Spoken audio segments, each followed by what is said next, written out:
চাৰ্টিৰ question বেংকৰ 2027 তৃতীয় সদ্য ধাতু আৰু অধাতুৰ 2 নম্বৰ আৰু 3 নম্বৰকে অহা প্ৰশ্ন উত্তৰ কৰোঁ আহা এইটো হ'ব 2 নম্বৰ আৰু 3 নম্বৰকে অহা সেকশন বি কুৱেশ্যন নম্বৰ 1 2 3 4 আমি 19 লৈকে কৰিম এইটো হ'ব কুৱেশ্যন কিটা এইকেইটা হ'ব আমি কেনেকৈ অতি সহজৰে কৰিম চাওঁ আহা এইটো সেকশন বি তলত দিয়া ধাতুসমূহৰ তাৰ যৌগৰ পৰা বিজাৰণ প্ৰক্ৰিয়াৰ দ্বাৰা আহৰণ কৰা কাৰণ লিখা এইটো 1 2 এইটো কিমান চনৰ 2026 চনৰ আহিছিলে কপাৰ 1 2 কপাৰ কম সক্ৰিয় ধাতু ই আবদ্ধ আখৰিক যেনে কপাৰ গ্লান্স কপাৰ S2 বায়ু উত্তাপিত কৰিলে ই অহজে অক্সাইডলৈ ৰূপান্তৰ হয় আৰু পৰিৱৰ্তিত সময়ৰ উত্তাপৰ দ্বাৰা বিজাৰিত হৈ কপাৰ ধাতু উৎপন্ন হয় তাৰপিছত 2 সোডিয়াম এবিধ অত্যন্ত সক্ৰিয় ধাতু ইয়াৰ অক্সিজেনৰ প্ৰতি আহতি কাৰ্বনতকৈ বহুত বেছি গতিকে কাৰ্বনৰ দ্বাৰা ইয়াক বিজাৰণ কৰিব নোৱাৰে এইভাবে গলিত সোডিয়াম ক্লোৰাইড বিদ্যুৎ বিশ্লেষণ বিজাৰণ পদ্ধতিৰে ইয়াক আহৰণ কৰা হয় তাৰপিছত 3 to পাৰা মানে মাৰ্কাৰী সক্ৰিয়তা শ্ৰেণীৰ একেবাৰে তলত পিনে থকা এবিধ অতি কম সক্ৰিয় ধাতু ইয়াৰ আখৰিক চিনাবৰ কেৱল বায়ু উত্তাপ কৰিলে প্ৰথম অক্সাইড আৰু পিছৰ স্ববিজাৰণৰ দ্বাৰা পাৰা ধাতু আইৰণ কৰিব পৰা যায় এইটোৱে হ'ব কুৱেশ্যন নম্বৰ 1 প্ৰশ্ন উত্তৰটো এইটো হয় কুৱেশ্যন নম্বৰ 1 সোডিয়াম অক্সিজেন আৰু মেগনেছিয়াম ইলেক্ট্ৰন বিন্দু গঠন লিখা ইয়াত ধাতু আৰু অধাতুৰ বহিতম কক্ষ ইলেক্ট্ৰনসমূহৰ বিন্দু বা ক্ৰছ চিন দ্বাৰা প্ৰকাশ কৰা হয় সোডিয়াম ইয়াৰ পাৰমাণৱিক সংখ্যা 11 ইলেক্ট্ৰনৰ ইলেক্ট্ৰনীয় বিন্যাস 281 বহিতম কক্ষত 1 এটা ইলেক্ট্ৰন থাকে এইটো বহিকক্ষত এটা ইলেক্ট্ৰন থাকে তাৰপিছত অক্সিজেনটো ইয়াৰ পাৰমাণৱিক সংখ্যা 8 হ'ব ইলেক্ট্ৰনীয় বিন্যাসটো 26 বহিতম কক্ষত 6টা ইলেক্ট্ৰন থাকে এইটো 6টা ইলেক্ট্ৰন থাকিব তাৰপিছত মেগনেছিয়াম ইয়াৰ পাৰমাণৱিক সংখ্যা 12 ইলেক্ট্ৰনীয় বিন্যাস 282 বহিতম কক্ষত 2টা ইলেক্ট্ৰন থাকে এইটোৱে হ'ব কুৱেশ্যন নম্বৰ 1 প্ৰশ্ন উত্তৰটো 1 প্ৰশ্ন উত্তৰটো তাৰপিছত কুৱেশ্যন নম্বৰ 2 ইলেক্ট্ৰন স্থানান্তৰ জৰিয়তে সোডিয়াম 2 অক্সাইডৰ আৰু মেগনেছিয়াম অক্সাইডৰ গঠন লিখা এইটো সোডিয়াম অক্সাইডৰ গঠনটো দুটা সোডিয়ামৰ পাৰমাণৱিক নিজৰ বহিতম কক্ষত একটা মুঠ 2টা ইলেক্ট্ৰন এটা অক্সিজেনৰ পৰমাণুলৈ স্থানান্তৰ কৰে এইটো হ'ব এইটো এটা অক্সিজেনলৈ স্থানান্তৰ কৰিব মেগনেছিয়াম অক্সাইডৰ গঠনটো এটা মেগনেছিয়াম পৰমাণুৱে ইলেক্ট্ৰন বহিতম কক্ষত 2টা ইলেক্ট্ৰন এটা অক্সিজেনৰ পৰমাণুলৈ স্থানান্তৰ কৰে এইটো হ'ব তাৰপিছত 3 এই যৌগটোত থকা আয়নীয়সমূহক কি হ'ব এইটো 2025 আহিছিলে এই যৌগটোত থকা আয়নীয়সমূহৰ সোডিয়াম কেটায়ন 3 এই যৌগটোত থকা আয়নীয়সমূহ কি হ'ব 2025 আহিছিল এই যৌগটো আয়নীয়সমূহৰ সোডিয়াম কেটায়ন আৰু সোডিয়াম এনায়ন হ'ব মেগনেছিয়াম অক্সাইড যৌগটোত থকা আয়নীয়সমূহ হ'ল মেগনেছিয়াম কেটায়ন আৰু অক্সাইডটো এনায়ন হ'ব এইটোৱে হ'ব কুৱেশ্যন নম্বৰ 3 প্ৰশ্ন উত্তৰটো এইটো হ'ব 2 আৰু 3 প্ৰশ্ন উত্তৰটো কুৱেশ্যন নম্বৰ 3 এমালগাম কি ব্ৰঞ্জত থকা ধাতু দুটাৰ নাম লিখা ব্ৰঞ্জ সংকৰ ধাতু হয়নে এইটো 2024 আহিছিলে এমালগাম যদি কোনো এবিধ সংকৰ ধাতুৰ এটা উপাদান পাৰা বা মাৰ্কাৰী হয় তেন্তে এই সংকৰ ধাতুক এমালগাম বোলা হয় ব্ৰঞ্জ থকা ধাতু দুটা হ'ল কপাৰ বা তাম আৰু টিন হ'ব ব্ৰঞ্জ সংকৰ ধাতু হয় ব্ৰঞ্জ এবিধ সংকৰ ধাতু হয় এইটোৱে হ'ব কুৱেশ্যন নম্বৰ 3 প্ৰশ্ন উত্তৰটো তাৰপিছত কুৱেশ্যন নম্বৰ 4 থাৰ্মটিক বিক্ৰিয়া কি ইয়াৰ ৰাসায়নিক সমীকৰণটো লিখা এটা ব্যৱহাৰ লিখা থাৰ্মটিক বিক্ৰিয়া অতি সক্ৰিয় ধাতু যেনে এলুমিনিয়ামক কম সক্ৰিয় ধাতু অক্সাইডৰ সৈতে উত্তাপ্ত কৰিলে হোৱা তীব্ৰ তাপবৰ্জী আৰু প্ৰতিস্থাপন বিক্ৰিয়াক থাৰ্মটিক বিক্ৰিয়া বোলে এই বিক্ৰিয়াটো উৎপন্ন হোৱা ধাতুটো গলিত অৱস্থাত পোৱা যায় ৰাসায়নিক সমীকৰণটো এইটো হ'ব এইটো ৰাসায়নিক সমীকৰণটো এইটো হয় এইটো ৰাসায়নিক সমীকৰণ তাৰপিছত এটা ব্যৱহাৰ ৰেল লাইনত চিৰি পাত মেৰামতি কৰিবলৈ বা বগা মেচিনৰ অংশ জোৰ লগাবলৈ এই গলিটোক লোহা ব্যৱহাৰ কৰা হয় এইটোৱে হ'ব কুৱেশ্যন নম্বৰ 4 প্ৰশ্ন উত্তৰটো এইটো হয় কুৱেশ্যন নম্বৰ 5 আয়নীয় যৌগত গোটা অৱস্থাত বিদ্যুৎ পৰিবহণ নকৰে কিন্তু বিগলিত বা দ্ৰৱীভূত অৱস্থাত কৰে কাৰণ দৰ্শোৱা। এইটো 2023 আহিছিলে। উত্তৰ গোটা অৱস্থাত আয়নীয় যৌগ কঠিন গঠনৰ বাবে আয়নীয়বোৰ স্থান দৃঢ় হৈ থাকে। ইয়াৰ ফলত আয়নীয়বোৰ মুক্তভাৱে চলাচল কৰিব নোৱাৰে আৰু বিদ্যুৎ পৰিবহণ বন্ধ হয়। কিন্তু বিগলিত বা পানীত দ্ৰৱীভূত এই আকৰ্ষণ বল দুৰ্বল হৈ পৰে, ফলত আয়নীয়বোৰ মুক্ত হয় আৰু সহজে বিদ্যুৎ পৰিবহণ কৰিব পাৰে। এইটোৱে হ'ব কুৱেশ্যন নম্বৰ 5ৰ প্ৰশ্ন উত্তৰটো। কুৱেশ্যন নম্বৰ 6 তলৰ বিক্ৰিয়াবোৰৰ ৰাসায়নিক সমীকৰণ লিখা। এইকেইটা আমি ৰাসায়নিক সমীকৰণ লিখিব লাগিব। 1 উত্তাপ লোৰ আইৰণ জলীয় বাষ্পৰ লগত বিক্ৰিয়া। এইটো 2023 আহিছিলে। আইৰণ মানে Fe, এইটো হ'ব Fe3। ইয়াত 3টা থাকিলে ইফালেও 3টা হ'ব। এইটো হ'ব পানীৰ লগত কেলছিয়াম আৰু পটাছিয়াম বিক্ৰিয়াটো, এইটো কেলছিয়ামৰ সৈতে বিক্ৰিয়াটো এইটো হ'ব। এইটো হয় কেলছিয়ামৰ সৈতে বিক্ৰিয়াটো। তাৰপিছত পটাছিয়ামৰ সৈতে বিক্ৰিয়াটো এইটো হয়। এইটো হ'ব, এইটোৱে হ'ব কুৱেশ্যন নম্বৰ 6ৰ প্ৰশ্ন উত্তৰটো। কুৱেশ্যন নম্বৰ 7 ধাতু নিষ্কাশন কেনেকৈ বিদ্যুৎ বিচাৰণ পদ্ধতি ব্যৱহাৰ কৰা হয়। এইটো 2023 আহিছিলে।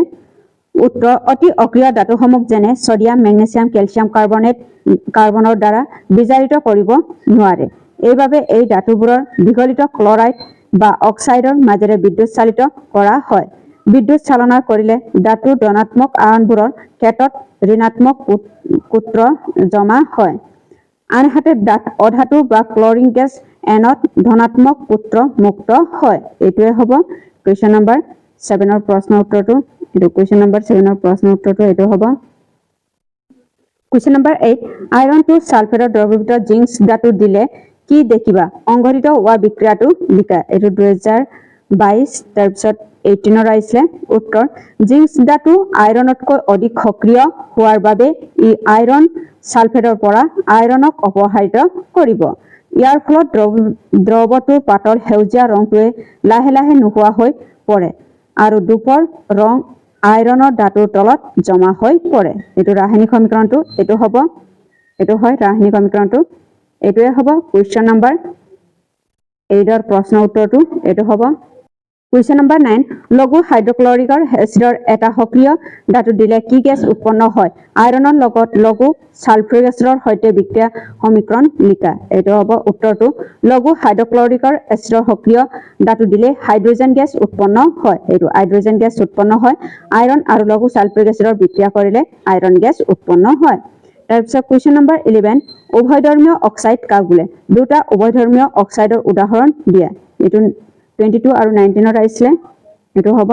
তাৰপিছত কুৱেশ্যন নম্বৰ 11ৰ উত্তৰটো যিবোৰ ধাতু অক্সাইডৰ অম্ল এচিড আৰু ক্ষাৰ উভয়ৰে সৈতে বিক্ৰিয়া কৰি লৱণ আৰু পানীৰ উৎপন্ন কৰে তাকে উভয়ধৰ্মীয় অক্সাইড বোলে। উদাহৰণটো এলুমিনিয়াম অক্সাইড তাৰপিছত জিংক অক্সাইড হ'ব। এইটোৱে হ'ব কুৱেশ্যন নম্বৰ 11ৰ উত্তৰটো এইটো হয়। তাৰপিছত কুৱেশ্যন নম্বৰ 12টো ধাতু গাত অসহনীয়তাৰ সংজ্ঞা লিখা। উত্তৰ ধাতু যি ধৰ্মৰ বাবে ইয়াক হাতুৰিৰে পিটি ভাঙি নোহোৱাকৈ পাতললৈ পৰিণত কৰিব পাৰি এই ধৰ্মকে ধাতুৰ গাত অসহনশীলতা বোলে। এইটোৱে হ'ব কুৱেশ্যন নম্বৰ 12ৰ প্ৰশ্ন উত্তৰটো। এইটো হ'ব কুৱেশ্যন নম্বৰ 13 তলৰ উক্তিসমূহৰ ৰাসায়নিক সমীকৰণ ৰূপত লিখা আৰু অন্তৰ্লিত কৰা। এইটো 2020 চনত আহিছিলে। 1 হাইড্ৰজেন ছালফাইড বায়ু দূষিত হৈ পানী আৰু ছালফাৰ ডাই অক্সাইড উৎপন্ন হয়। এইটো হ'ব ৰিয়েকশ্যনটো। এইটো HH2 এইটো হ'ব অক্সিজেনৰ লগত বিক্ৰিয়া কৰিলে এইটো SO2 ছালফাৰ ডাই অক্সাইড উৎপন্ন হয়। পটাছিয়াম ধাতুৱে পানীৰ সৈতে বিক্ৰিয়া কৰিলে পটাছিয়াম হাইড্ৰ অক্সাইড আৰু হাইড্ৰজেন গেছ উৎপন্ন হয়। এইটো হ'ব সন্তুলিত সমীকৰণটো এইটো হ'ব হাইড্ৰজেন গেছ উৎপন্ন হয়। এইটোৱে হ'ব কুৱেশ্যন নম্বৰ 13ৰ প্ৰশ্ন উত্তৰটো।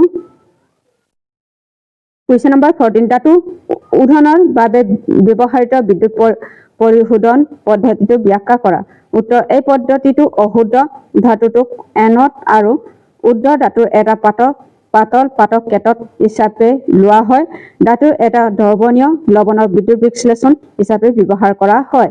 ইয়াৰ মাজেৰে বিদ্যুৎ প্ৰবাহ চালিত কৰিলে এনডৰ পৰা অশুদ্ধ ধাতু বিদ্যুৎ বিশ্লেষণত দ্ৰৱীভূত হয় আৰু সমপৰিমাণ শুদ্ধ ধাতু বিদ্যুৎ বিশ্লেষণৰ পৰা গৈ কেটত জমা হয়। অশুদ্ধিবোৰৰ এনড তলিত যোগ হয় তাকে এনড বোকা বোলা হয়।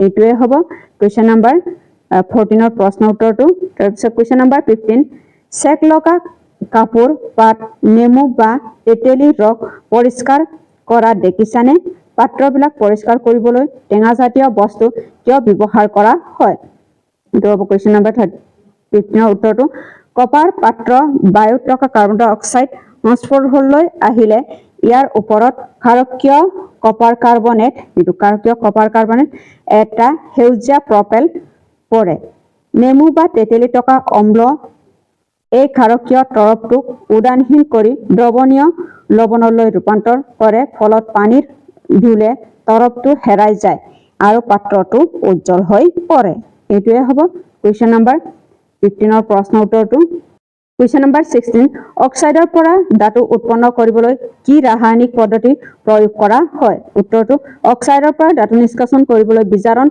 পদ্ধতি ব্যৱহাৰ কৰা হয় সাধাৰণতে কাৰ্বন বা অধিক সক্ৰিয় ধাতু যেনে সোডিয়াম কেলছিয়াম এলুমিনিয়াম ব্যৱহাৰ কৰি ধাতু অক্সাইড ধাতুলৈ বিজাৰিত কৰা হয় তাৰপিছত কুৱেশ্যন নম্বৰ 17 তলত দিয়াবোৰ অংগীয়া লিখা 1 কনিজ আখৰ কনিষ্মল এইটো কনিজটো পৃথিৱী ভূতত্ত্বক প্ৰাকৃতিকভাৱে পোৱা মৌল বা যৌগসমূহক কনিজ পদাৰ্থ বোলে আখৰটো যিবোৰ কনিজ পদাৰ্থৰ পৰা লাভজনকভাৱে আৰু সহজ ধাতু নিষ্কাশন কৰিব পাৰি এইবোৰক আখৰ বোলে তাৰপিছত কনিষ্মলটো কণীৰ পৰা কান্দি উলিওৱা আখৰবোৰৰ সৈতে মিহলি হৈ থকা বালি মাটি শিল আদি অহুতিবোৰক কনিষ্মল বোলে এইটোৱে হ'ব কুৱেশ্যন নম্বৰ 17 প্ৰশ্ন উত্তৰটো কুৱেশ্যন নম্বৰ 18 এটা ধাতুৰ যৌগ লঘু হাইড্ৰক্লৰিক এচিডৰ সৈতে বিক্ৰিয়া কৰি বুৰবুৰণি সৃষ্টি কৰে উৎপন্ন হোৱা গেছটোৱে এডাল জ্বলি থকা মম নমুৱা এইটো হ'ব এটো জ্বলি থকা মম নমুৱা গেছটোৰ নাম লিখা কাৰ্বন ডাই অক্সাইড